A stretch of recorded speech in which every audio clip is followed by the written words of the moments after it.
jaa ngeen jëf ci ànd beeg télévision Futur Média xibaaru digg bëccëg beeg ponk yi ci gën a fës fan la ñu toll ci àtteb Karim Wade li leer ba leer mooy jamono yi kilifa yi nga xamante ni ñoom ñoo nekk ca cour suprême ñi ngi dajaloo nag di wax ci ab recours boo xamante ne nag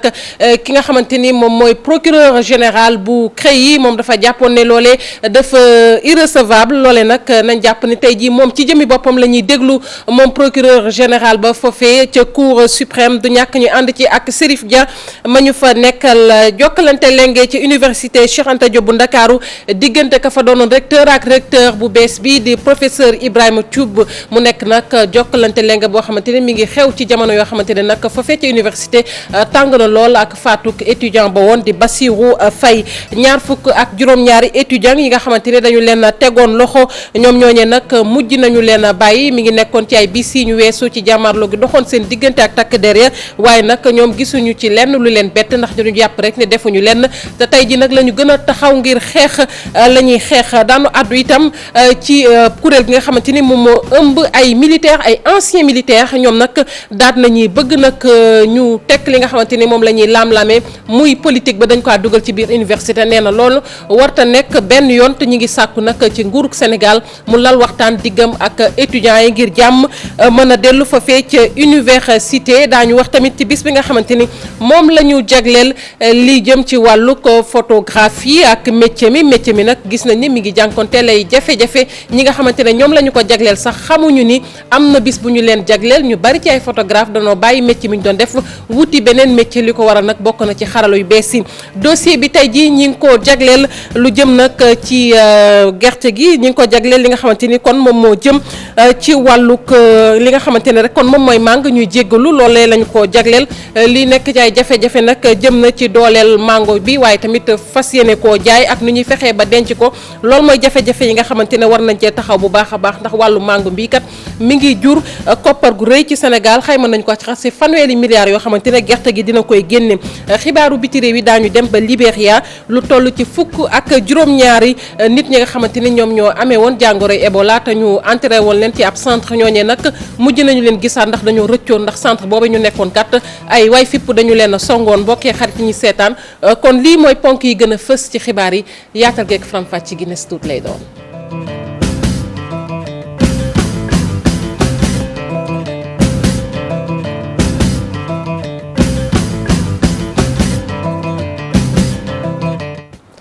jàngeen jëf ci ànd beeg télévision Futur Média ni ma ko waxee woon ci ponk xibaar yi dañuy dem ba cour suprême fekki fa Chérif Dia ni ñu ko waxee woon nag àtte bi tey jii fi ñu ca toll kilifa nekk fa fee ca cour suprême ñoom nag ñoo dajaloo kañuy àtte jamono yi nag moom mooy procureur général bu CREI cour suprême dañu fay fekki Chérif Dia maa ngi lay nuyu. fay naa la Fatou Kiné. Chérif lan nga ñu mën a wax ci àtte boobee ndax kat procès bi dañoo defoon ne dana xóot waaye fi mu ne nii dafa mel ni procureur général ba ca boppam moom la ñuy àtte foofu ak lu ko waral. déedéet du noonu sax bu fekk procureur général bi moom moo attaqué woon benn décision bi nga xamante ni cour suprême daf koo jëloon ci moom la ñuy wax wàllu rabat d'arrêt moom la procureur général cour suprême def. xam nga rabat d'arrêt bi li ko waraloon nag mooy juróom-benn fan ci weeru février bi ñu génn cour suprême dafa génnoon benn décision rawatina benn chambre bi ñuy wax chambre criminelle daal di déclarer recevable benn requête boo xamante ni avocat Karim Wade yi déposé woon nañ ko jëm ci compétence su CREI ak tamit li nga xamante ni mooy réquisitoire introductif bu parquet spécial bi defoon ngir daal di yóbbu Karim Wade ci kaso ñoom loolu métti leen woon lool ba taxoon ñu saisir cour suprême nag daal déclaré ne moom loolu daal mën na koo recevoir ba sax boo fàttali ko ay jamono yooyu ñoom dañ doon am nañ ci ndam wante nag dañ ci tegaat ay weer rek procureur général bi nga xamante ni moo nekk fii cour suprême moom it daal di déposer benn genre requête en rabat d'arrêt ngir daal di attaquer décision bi nga xamante ni chambre criminelle bu nekk fii ci cour suprême moo ko jëloon loolu nag moo taxoon tey moom la ñuy àtte procureur bi moom bi mu def réquisitoire maanaam wax lu tax mu daal di jël dogal daal di ne day attaqué décision chambre criminelle boobu fi mu ko teg daal mooy dafa jàpp ne njuumte am na ci loolu nag moom sax bi muy waxal loolu moom procureur général boobu mi ngi tudd Modou Badio Camara moom ci kàddoom nee na dafa am lu ko métti nag wax na ko ndax yaa ngi dégg sax avocat Karim Wade yi ne rabat d'arrêt boobu daal ministre de la justice bi moo ko déposé ak état du Sénégal moom wedd na loolu nee na kenn mësut weñ loxoom wala kenn mësu ko wax mu daal di déposé requête en rabat d'arrêt boobu moom ci coobare boppam moom Mamadou Badio Camara di procureur général près la cour suprême moo jël coobare boppam daal di ñëw fii daal di rek attaqué décision bi nga xamante ni chambre criminelle jëloon na ko ndax comme ni ma la ko waxee ay njuumte am na ci loolu nag la ñuy plaider nii avocat Karim Wade yi fi mu toll ñoo def seen plaidoirie yi ci ñoom ñoo gis fi ay ñoom maître Amadou Sall ay maître Ciré Clédor Ly Demba Ciré Bathily ay ñoom maître Doudou Ndoye moom sax xam nga bokkutoon ci mbir yi waaye fii ñu toll ci cour suprême bu fekkee di wàllu plaidoirie yi maître Doudou Ndoye moom it mi ngi layool Karim Wade fii ci cour suprême kon foofu lañ toll ñoom avocat yi li mooy ñu sàkku rek ci premier président cour suprême boobu di Pape Omar Sakho mu daal di rek neenal càkkuteefu procureur général bi loolu ni ñaan ñoom daal neenal que président bi di Pape Omar Sakho nga xamante ni mooy premier président cour suprême daal di déclarer irrecevable requête en rabat d'arrêt bi nga xamante ni premier procureur général près la cour suprême bi mi ngi koy sàkku ndax loolu bu amee xam nga sax moo taxoon démb avocat yi nee nañ bàyyi CREI yi mu may leen ñu daal di koy layoog yooyu laaj bi nag mooy ndax décision bu fi mën a am maanaam ñu déclarer recevable wala irrecevable requête en rabat d'arrêt bi nga xamante ni procureur général près la cour suprême déposé na ko ban conséquence lay am ci procès Karim Wade ñu bëri ci wàllu borom xam-xam nee nañ sax amul ci benn conséquence ndax démb dégg nga ne moom am na compétence ngir àtte kii di Karim Wade foofu nag lan toll mooy débat wante daal di fàttali ne léegi sax mbir yi jeex ndax avocat yi ku nekk ngi plaider te fii bokkut ak ni ñu koy defee fële ñuy welanteeg naa ku nekk dañ lay jox kàddu nga wax après cour bi daal di xoolaat xam naa feek alxames wala nanga mu daal di joxe décision bi nga xamante ne jël na ko ndax day jël en observation li nga xamante ni président bi wax na ko déet. ñu di ko jaajëfal bu baax moom Chérif Dia comme ni nga ko waxee muy procureur général bu cour suprême moom la ñuy déglu ci requête à rabat boobu nga xamante ni kon defoon na ko ñu jàpp rek na kon procès bu Karim Wade ni ñu koy faral di waxee dooragul ndax la ñu war a lijjanti foofee ci cour suprême ak CREI yi bari na lool ci procès boobee sax la ñuy des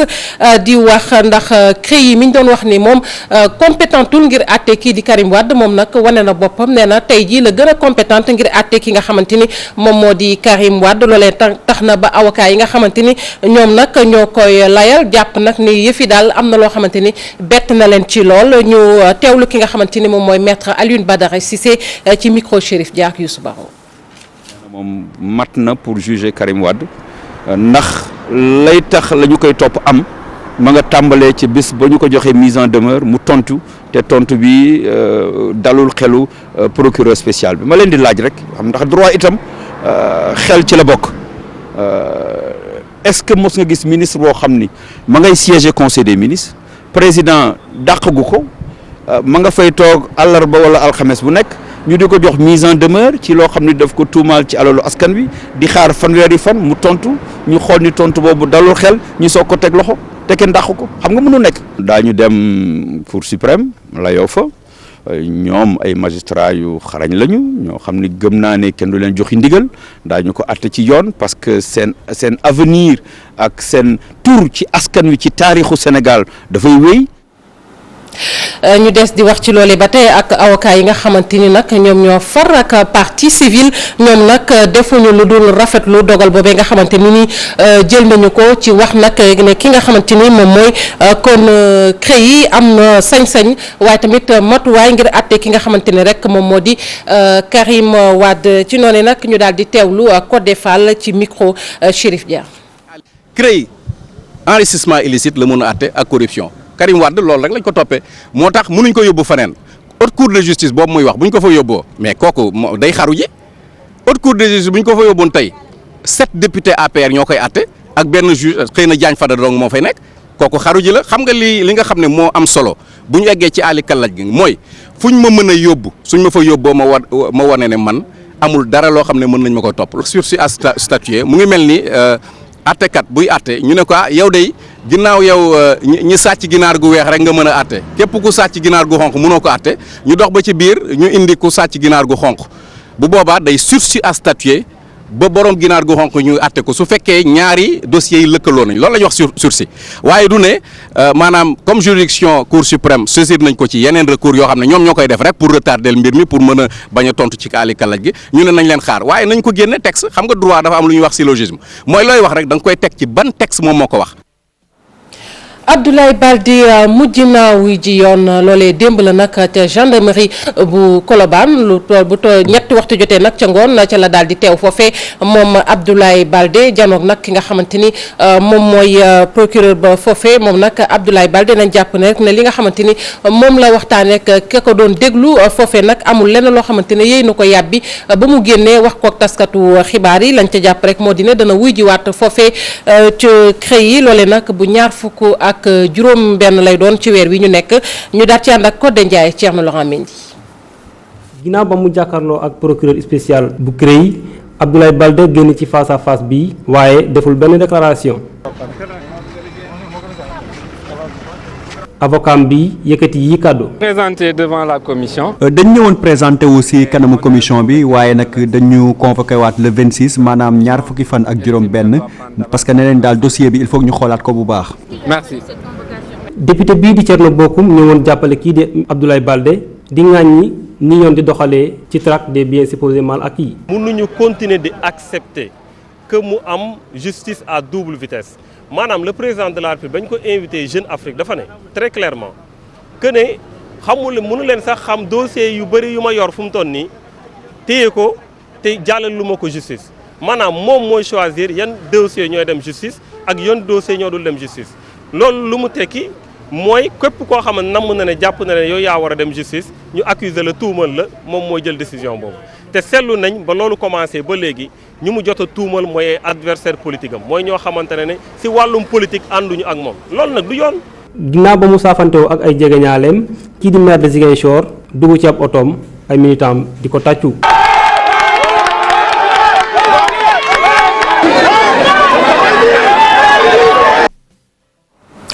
ci université la ñuy des ak ñaar fukk ak juróom-ñaari étudiants yi nga xamante ne tegoon nañu leen loxo ci ay bis yi ñu weesu gannaaw jàmmarloo gu tar gu doxoon seen diggante ak takk der ya ñoom étudiants yooyu nag mujj nañu leen bàyyi waaye la ñu wax nag mooy gisuñu lenn lu leen bett ca bàyyi googee yoon la mu leen teggi loxo nag jaadu na ndax ñoom amul lenn loo xamante ne def nañu ko tey tamit tey la ñu gën a dogu ci xeex bi nga xamante ne ñi ngi koy xeex dañ ci ànd ak Mody Gueye.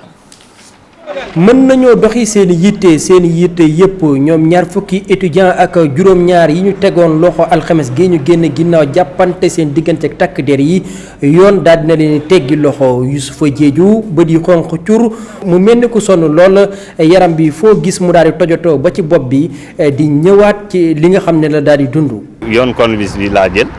dem fekkee benn policier mu gis ma moom il a compris il a dit que yow moo bokkoo ci front bi ku la gis mu xam ni bokkoo ci front dem ba ci kanam ma fekki bu foofu ay policier yeneen policier ñu jàpp ma ñu ne ma yow loolu doon ma ne man étudiant la ma ne wala qui est bien ma ne man bokkuma ci front bi ñu ne moom l'essentiel nga doon étudiant qui est bien ay loolu amul loolu ça n'a aucune importance ma bokkuma ci front temps boobu benn policier ñëw na dóor ma courvin sama kanam mooy sama bët bi waaw ñeneen ñi ñu commencé di may dóor partout dans le corps ñoo may gaañu ni te ñu ne tant pis ñoo tey. lu ëpp ñetti fan mu def ko ci loxoy takk der yi dossier gi procureur de la république daal di koy jël classé mu nekk dogal goo xam ni bettul ay naataangoom ne kat mbir mi injustice kese moo ko laloon. non loolu du yoon waruñu leen woon sax teg loxo foofu la quand même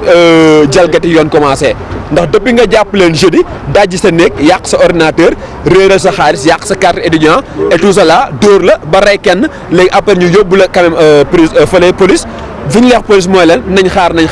teel a 24 heures teel a 48 heures toppatoo ñu la xooluñu ba xam yaa ngi lekk xooluñu sa état parce que dañ la tabassé avant ñu la fay yóbbu. maire bay futt jëmale ci ñi nga xam ne ñoo di takk der yi étudiants yi di dànkaafu nguurug Sénégal ngir mu indi ay leeral ci li nga xam ne moo di faatu ki nga xam ne moo di Bassirou Faye te kenn defu ko seen kàddu ku dul ñi nga xam ne ñoo di police yi. ñu des ca université tey jii la ñuy jokkalante lenge moom recteur ba fa nekkoon ak ki ko uutu di professeur Ibrahima Thioub mu nekk nag jokkalante goo xamante ne def nañu ko ci anam yu tàng foofee ca université ak faatuk étudiant boobee di Bassirou Faye dañuy fekki foofee ca université Ndeye Mbose si maa ngi lay nuyu. Fatou ne ñu ngi lay fay. jokkalante lenge gi ndax sotti na ba noppi ak luñ ci mën a jàpp jamono yi. ñoo ngi fii université ci buntu cabinet wu recteur bi fii daal li ñu fi mën a jàpp mooy recteur bi fi nekkoon di Saliou Ndiaye ak Ibrahima Thioub ñoo ngi fii depuis ci 10 heures ba tey dañoo ñëw tëju ci benn bureau ci soo ba tey ñu ngi fa génnuñu boobu léegi kenn génnul wax ak kenn fii kenn nekk fi lu dul journaliste ak ñu ngi liggéey ci cabinet bi te boobu léegi daal amul kenn lu ñu mën a wax ci loolu ñu ngi tëju ci bureau bi nee nañu daal ay détails la ñuy réglé waaye xam naa nag peut-être problème yu université di rencontré yooyu bëri yëpp moo tax ba ñu mën a yàgg ci biir bureau bi waaye fii ak ñetti waxtu daal ñu ngi tëju ci biir yéen ñu yàbbi ci li ñu ngi toog di négandiku nag fii ak xaar ba kañ ne génn pour wax ak ñun. ndax ca wet googee amul ay étudiants yoo xamante ne ña ngi fay taxawaalu ndax ñoom it du ñàkk ni jokkalante lenge googee yitteel na leen. amul benn étudiant bu fi nekk amul itam professeur yu fi nekk fii daal ñun taskatu xibaar yee fi nekk ak ñiy liggéey ci cabinet bi bu ko weesoo moom ñu ngi toog di déglu léegi Saliou Ndiaye génn na ñu ngi toog di xaar aussi ñu wax ñu lu leer Saliou ñu doogee génn mënuñu doogee génn ñuy wax ak moom xanaa nga mën a déglu tuuti ñu xool lu ñu am ci moom. ñu di ko jaajëfal bu baax Ndeye Mbose si ni ñu ko waxee rek kon foofee ca université ña nga fay jokkalante lenge diggante recteur ba fa nekkoon ak ko wutu tey jii di professeur Ibrahima Thioub ñu daal di àddu ci leneen muy nag élève maître yi nga xamante ne nag ñoom jëwriñ ji dénk wàllu njàng mi dafa daal di nemmeeku woon ci ñoom ab fraude loole nag taxoon na ba ñooñee nga xamante ni ñoom ñooy ndongo yi ñu daal di wàcc nag ci mbedd mi di wane seen nakar naka noonu it ñi ngi sàkku daal ñu dugalaat leen ci système bi nu mu gën a gaawee am na sax ab liste boo xamante ne kon jébbal nañu ko jëwriñ ji nga xamante ni moom la ñu dénk wàllu njàng mi Lamine Diédhiou Thierno Laurent Mendy. collectifu des élèves maîtres du Sénégal mooy waaj a yëngu-yëngal ci talaata ji ngir jàppale seeni xarit ñu ministère Mbaye Thiam dàq. Serigne Mbaye Thiam dafa jël ay doomu aadama ne da leen di dàq te tegu ko fenn te moom moo leen woon yéen kat yéen kat am ngeen réussir ngeen kon kat da ngeen di dem ñii nañ dem Kolda jóge Dakar. ñii nañ jugee Ndakaaru dem Linguère ñii jugee Linguère ñëw Tamba moom moo ko waxoon mu bëgg ñoo dàq ñun tam ñu ñëw taxaw fii ñu ne dañ ci waxtaan est-ce que war nañoo dàq. ñooñu élève maître nee nañu lu ñu bëgg mooy na ministre Serigne Mbaye Thiam delloo leen ci seeni droit. la ñu bëgg mooy ku ci ne nga delloo ko fa mu nekkoon mu continuer formation am ndax weer xaw ma ñaari weer moo ñu dese pour ñu def suñu examen de sortie suñu CAP yenn yi sax day dem ba day xaw a nduroog soxor. waaw day xaw a nduroog soxor te ñun loolu la ñuy bañ bëgguñu xëccoo bëgguñu def dara ñaanuñu nag dama koy wax mu leer ñaanuñu suñu droit la dañoo bëgg ku ne mu delloo la fa nga nekkoon nga continuer sa formation nga eggali. bu dul loolu Sénégal yëpp dégg leen. dañuy wàcc incha allahu rabi fekkee suñu borom képp mooy dogal dinañ wàcc menacé wuñ de dañoo wax ni dañuy wàcc. suñu dëkk la fii lañ juddoo kii Pikine la juddoo ki juddoo Ngeexoox ki juddoo Caaroy du ñu ay sénégalais dañuy wàcc ci tali bi taxaw ndax kat ñi nga xamante ne ñoom ñooy wàcc ñoom gënuñu ñun gënuñu leen. ñu fàttali nii lu jege juróom-ñaar téeméer élève maître la seeni tour bokk ci affaire fraude te Serigne Mbaye Thiam jël dogal ngir ñi dàq leen. mécaniciens yi nga xamante ni dañu leen appaloon ngir ñu jugee ci ancienne piste ba loole nag am na ku ci taxaw kilifa diine la Serigne Sidi Alxuraan la moom nag mi ngi sàkku ci nguurug Sénégal mu xoolaat bu baax li nga xamante ni moom moo xew tey jii ndax mécaniciens yooyu kat bu ñu leen fa jëlee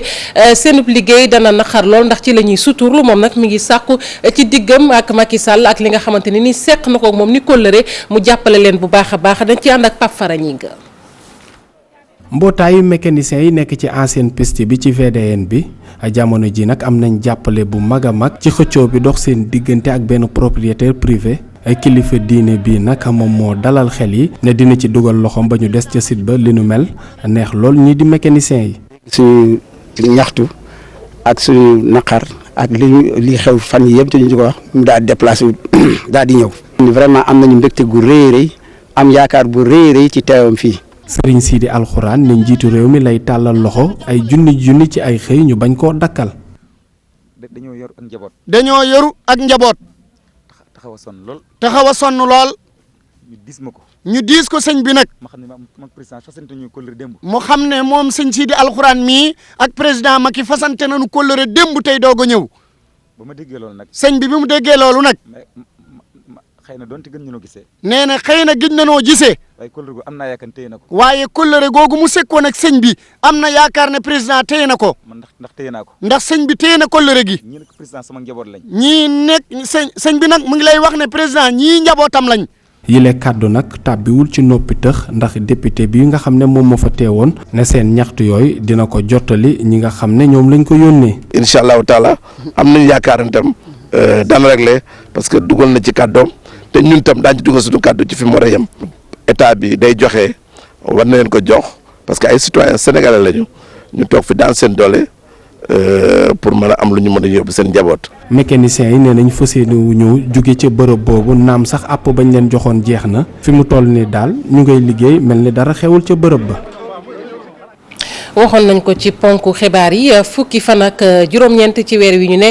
ci la ñu jagleel métier photographe ci la ñu koy màggal mu nekk nag métier moo xamante ni ñu bari ci photographie fii ci Sénégal xamuñu ko xamuñu ni jagleel nañ leen app bis lañ ca jàpp rek moo di ne liggéey bi liggéey bu metti la li ko waral nag bokk na ci technologie yu bees yi xarala yu bees yi tax na nag ba ñu bari ci photographie ñoom dañoo daal di bàyyi métier moomee lambi beneen liggéey du ñàkk ñu dellusiwaat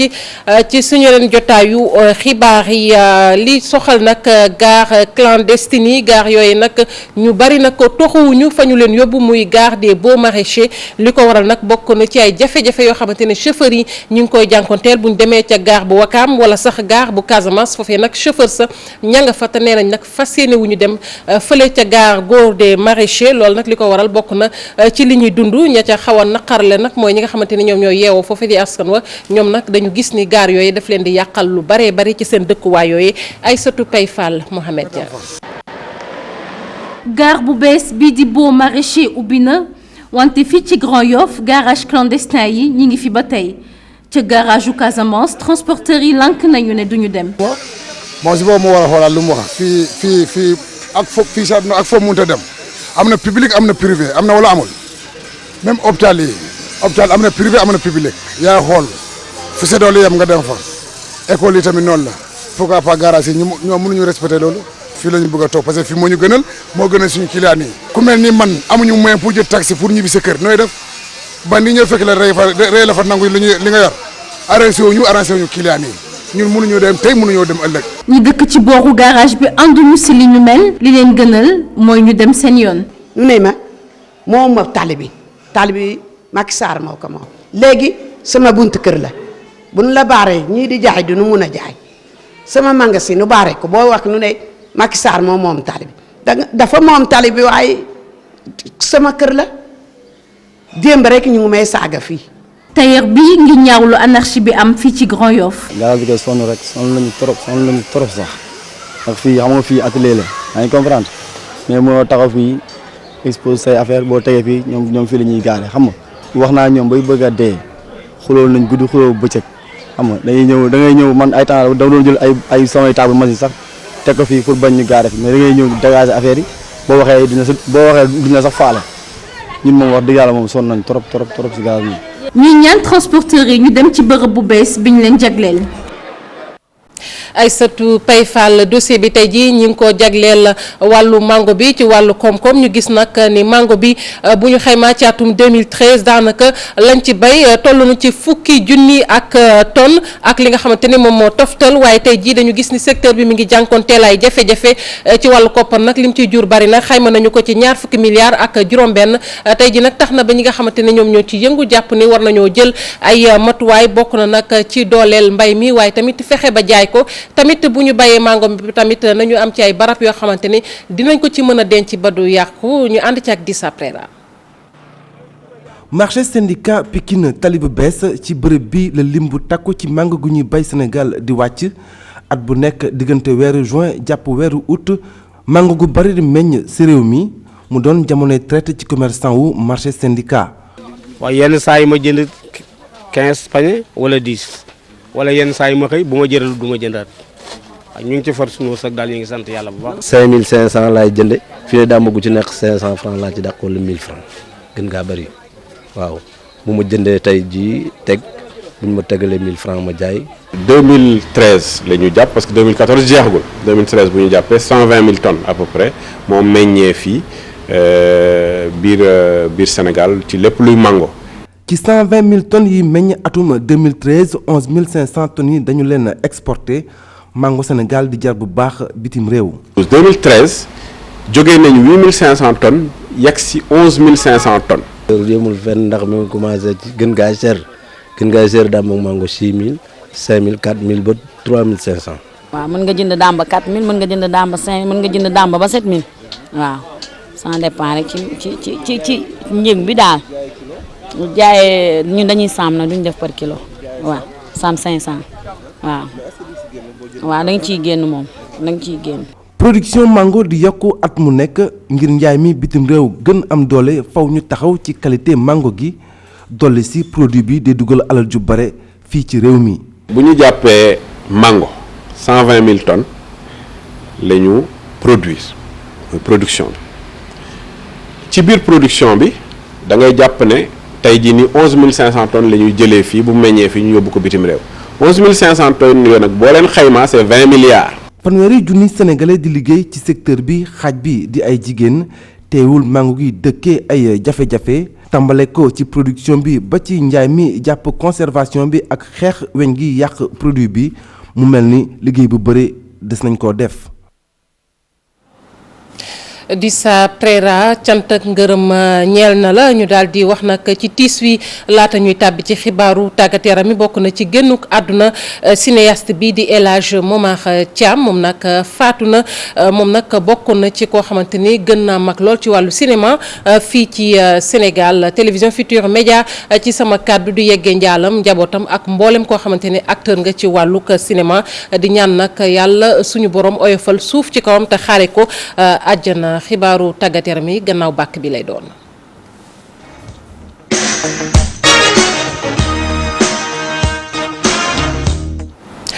xibaaru tàggat yaram yi Pape Sangone Sarr moom nag nekk na kenn koo xamante ni ci football ci wàllu Pikine AS Pikine nag wane na ca boppam bu baax a baax ndax bokkoon na ca joueur yi gën a xarañ loolee nag di wane ni yaakaar gi nga xamante ni askan wi amoon nañu ko ca moom rawatina ak waa Pikine tasu ko benn yoon tey nag tey taxaw na ngir nag gën a def jaloore ci wàllu football leeraleeg Abdoul Aziz Kane Mor Xarma ci caméra bi. bokk na si ñi ñu ràññee si saison pikinoise bi kooku Pape Sangone Sarr la ren jii la ñëw ci vert et blanc yi waaye ancien joueur renaissance bi confirmé na talent am li koy firndeel rek mooy but bu rafet bi mu dugal ci final coupe du Sénégal bi. Alsane moo ma dimbali bu baax maa ngi koy sant bu baax moom mu ma indi Pikine insisté parce que bu may recruter sax ñu bëri ñu ngi ko doon proposé ay joueurs moom mu recruter ma moo tax à chaque fois damay jouer pour moom parce que gars yi proposé nañ ko joueur mu nekk mu ne moom man la gis man lay indi. moom mi nag nekk meilleur joueur final bi Sangone Sarr tàmmoon na sax am ay récompense individuelle ci Ligue 2 ak Renaissance de Dakar li ko dese woon rek mooy am ay coupe am na ko ak équipe bi di AS Pikine. Renaissance affaire yi baaxoon na mais xëy na yàlla moo dogal woon ñu yéeg dem nañ benn instant boo xamante ni dem nañ ba jege ko nii doxul xam nga mais jour tamit day dem foo xamante ni challenge ngay dem fu challenge am quoi te tamit lu ma def Ligue 2 il fallait gars yëpp ñu ngi ma doon xaar mu confirmer mais man sama bopp gëm naa ni Ligue 2 ak Ligue 1 ak Ligue 3 yi fu ma joué rek man am naa talent boo xamante ni fu ma joué gars yi nañ xam ni kii jour la. milieu excentré Sangone Sarr ñu ngi ko ràññee ak technique am ballon pied sens du déplacement ak ni muy duggee ci axe bi di dugal ay but. à chaque fois damay gëm ni dama war a dugal but quoi bu lu ñuy gañeel dafay jóge si man waaw malgré tout le groupe mais à chaque fois damay gëm ni man maa war a di génnee sama équipe parce que coach loolu la may gëmloo war nga mun à chaque fois di football si digg terrain bi di dem di fekkee di dugal but. ak équipe bi di AS Pikine Sangone Sarr dina football déwén Ligue africaine des champions mu nekk beneen compétition boo xamante ni mu ngi xaar talent buteur pikinois bi gën a fës. Abdoul Aziz Kane tey jii nag ci ngoon daañu amal super coupe d'Espagne dana boole Real Madrid ni ma ko waxee woon ponk xibaar yi ci Libéria fukk ak juróom-ñaaru doomu aadama yi amoon woon jàngoroy Ebola te ñu entré woon leen ci ab centre ñooñu nag mujj nañ leen a gisaat ndax dañoo dawoon ndax centre boobee dafa am ay way fipp yoo xamante ne ñoom ñoo ko songu xibaar biti réew yi tamit danañu yóbbu ba Côte d'Ivoire foofu nag jël nañ matuwaay yi ci war ngir xeex jàngoroy Ebola xibaaru biti réew yi ak Aminata Mbaye Sow. gouvernement bu Libéria xamle ni gisaat nañu fukk ak juróomi ñaari nit yi nga xam ne dañu amoon virus Ebola te ñu dawee woon ci seen centre d'isolement boobu nag nekkoon ca capitale ba Monrovia. ay nit yu armé wu ñoo fa duggoon daal di andi ay sox waaye tamit jël ay matelas ak ay drap yoo xam ni ñii amee virus Ebola ci lañ doon tëdd. ci saa soosee nag Côte d'Ivoire moom di wéyal xeex gi ngir virus Ebola bañ a dugg ci territoire am ci noonu yokk nañu mesure préventive yi waaye tamit ñu ngi gën a sensibiliser nit ñi ngir ñu jël seen matuwaay ci noonu ñu ngi tere bépp ndawal bu jógee ci àll bi waaye tamit renforcer nañu sécurité bi ci frontières yi ci mel ni Libéria ak Guinée képp ku fa jógee daañu contrôler sa température balaa ngay dugg ci biir Côte d'Ivoire. Centre Afrique moom di xaar ba léegi seen gouvernement bu bees ginnaaw ki fa nekkoon premier ministre démissionné mat na léegi fukki fan ak juróom ba léegi nag gouvernement bu bees boobule formé guñ ko loolu nag ñenn ñi tiit ne day gën a yéexal utub jàmm bi ci dëkk boobule ñoom nag ñuy xaar kii di Mahamat Kanoun nekk premier ministre bu bees mu gaaw a gaaw taxawal gouvernement bu bees boobule te nga xam ne daf koy ubbi ci ku jóge. Aminata Mbaxe Sow jërëjëf ñu ànd yër li yéen kaay xëyndu ak Mamadou Mohamed Ndiaye. jërë ngeen jëf Taïfour Diop ma jiite cour d'appel Ndar ab dara ma ngi yàqu ci réew mi bil observateur coowal guerre yéen ñu suli woon ca tribunal ba di ko ci tuumaal moom Taïfour Diop ak yeneen ñett yu mu bokkaloon liggéey ba waraloon avocat yu bokk ci cabinet maître moom Adama Gueye demoon porte ji plainte yéen kay bi observateur xëy nañu xamal ne waa union des magistrats du Sénégal xëy nañu déglu kenn ku bokk ci ñoom mu di siis bi di Pape Aliou Sané yéen kay bi nañu ba mu demee dafa gën a dugal Taïfour Diop mi président cour d'appel bu Ndar ak Ousmane Sow ma doon ab secrétaire général am ba tey observateur nett li ñu déglu baak na mu demee yéen kaay bi ci xalima ak maxali njaag dooy nañu ba muy dem ay kayit di document la yóbbaale ngir di leeral la mu ca def ba mu yeggee leeralal na waa union des magistrats du Sénégal bésub ñaar fukki fan ak juróom-benn ci weeru juin bés ba audience ba amee laata muy am ba muy am ak ba mu amee ba noppi waa ji ne ba ñu ne suba la audience ba mi ngi ko fekk Ndakaaru ca bés ba ca la dem Saint-Louis ba mu yegsee li mu gis moo di fu ne ñu taf foo kayit ne audience yi dañu ko reporté ba mu des benn audience kese moo di audience bi waral coow li ba mu laajee lu waral ñu reporté audience yi li ñu ko tontu moo di élection locale yi 29 juin yi moo tax ñu reporté ko Pape Alioune Sané ba tey ak li mu wax ak waa union des magistrats du Sénégal moo di moom ci bés bi la ñu ko tànn ngir mu war a bokk ci ñu war a teewee boobi la layoo gars yi dañu koo sëlëm jëfandikoo ko jaar ci kawam jàll gannaaw bi attekat ba ne ca la ñu koy soog a xam Karim Wade nee leen ko pikk ak peel sax du ko tàggale ak CREI yi enquête ne kay nañu la ñu doon xaar mu di cour répression enrichissement illicite di CREI yi wax ndax am na sañ-sañ ak mën a kattanu atte kii di Karim Wade CREI yi la mu wax moo di ku ko amee la ku ci compétent la quotidien nañu avocat Karim Wade yi CREI yeeg li mu dogal taxul ñuy yox-yoxi nee nañ duñu ci bañ dara bu mbuur bañee lambay nangu ca cour suprême la ñu jëm ba tey quotidien xëy ñu xamal ne démb ca tribunal ba attekat yi demoon nañ ba am lu leen metti ci gaay yi Karim Wade yeeg ni ñuy doxalee lu ñu indi ba ñu lijjanti ko ñu indi leneen teg layob Karim Wade le quotidien nañu suba ci àllarba ji ca la ñu koy dooraat observateur nañu avocat Karim Wade yi wuti wuñoo ko ñu fi bëgg a jaare yóbbu waa CREI yi ci vacances ne juróom-ñaari recours jëbbal nañu ko CREI yi ci Walfadjri Karim Wade mel na ku yëg loole moom doomi Abdoulaye Wade ji lan na ci kàddu yu mu jokkalante ki awakam journal Front de Terre bi xëy am lu mu ci génne moo di li mu ne awakam bu leen ma wor avocat yi Abdoulaye Baldé yi démb jàppante nañu ak sandarma yi jàppante bu tar observateur nañu noonee la demee ne Abdoulaye Baldé bi mu demee doon wuy ji waa cour répression enrichissement illicite awakam ya mu àndaloon dañ doon jàppante ak sandarma yi ci fii ngeen di yam ak du ngeen yam fii le quotidien nañu moom Abdoulaye Baldé ñaar fukki fan ak juróom-benn ci weeru août ci lay delluwaat ci cour répression enrichissement illicite direct info nañu ba léegi moom Abdoulaye Baldé génnagul ci mballa gi populaire nañu Karim Wade ma ngay déglu cour suprême Abdoulaye Baldé nekk ci sursis ba ñaar fukki fan ak juróom-benn ci weeru août jàppante ba woon ci université Cheikh Anta Diop bu Ndakaaru ba Bassirou Faye jëloon ca bal ci bopp jaare ca dee étudiants yi ci amee woon ni gaañu-gaañu ba ñu labatee leen yóbbu l'hôpital njiitu réew mi Macky Sall dem na seeti leen xibaar beek photo bi koy dëggal mi ngi ci xët u njëkk Le Soleil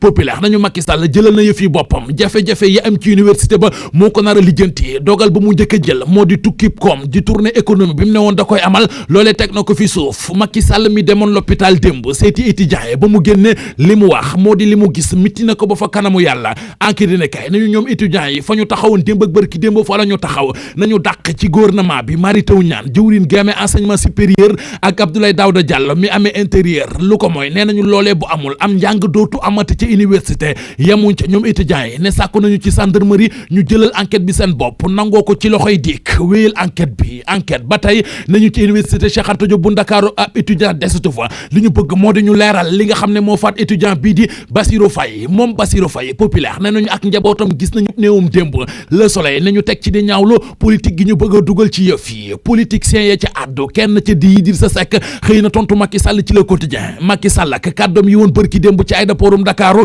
Idrissa Seck nañu loolee du waxe kilifa du waxe kuy wut jàmm ma taxaw ci L'Observateur xooli la fa xew te xel daju ko yéenekaay bi dañu ñaari nit a ngi yoo xam ne dañ leen a jàpp liñ leen jàppee moo di ak sàcc te ñoom ñaar ñëpp ay agent de sécurité de proximité la ñu léegi nag agent de sécurité de proximité far na soppaliku doon agent de voleur de proximité. Mamadou Mohamed Ndiaye ñi di ko jaajëfal bu baax ñi féete woon ci machine bi ak ñi jàpp ci xibaar yi ba mu sotti cant ak ngërëm ñeel na leen rédaction bi dina dellusiwaat 19h30 ak 20h ak yeneen i xibaar jaa ngeen jëf ci teewlu bi.